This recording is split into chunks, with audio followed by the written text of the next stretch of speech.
কেমন আছেন? আশা করি সকলেই ভালো আছেন। তো আমি যে বিষয়টা নিয়ে আজকে কথা বলবো সেটা হলো টিকটক বিষয় নিয়ে।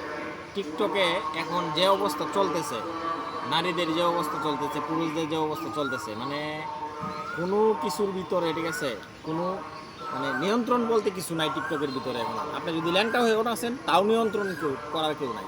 আপনি টিকটকে একটু ভালো একটা মন্তব্য করতে যাবেন, কেউ একটু প্রতিবাদবাদী মন্তব্য করতে যাবেন, দেখবেন আপনারা কি বলতেছে যে গাইডলাইন, সিকিউরিটি গাইডলাইন, ঠিক আছে। তো টিকটক কোম্পানিটা বর্তমানে এমন হয়ে গেছে মানে গাইডলাইন বলতে কি, মানে আপনি যদি একটা খারাপ কিছু করছে কেউ, তাকে যদি আপনি যদি একটা কিছু বলেন যে তুমি এটা করলা কেন, এটা করা ঠিক হয় নাই, ঠিক আছে, কাজটা খুব খারাপ হয়েছে, এটা বললেই তোমাকে টিকটক থেকে গাইডলাইন, সিকিউরিটি গাইডলাইন দিয়ে দিব, ঠিক আছে। টিকটক বর্তমানে বাংলাদেশে খুব উশৃঙ্খলভাবে চলতেছে।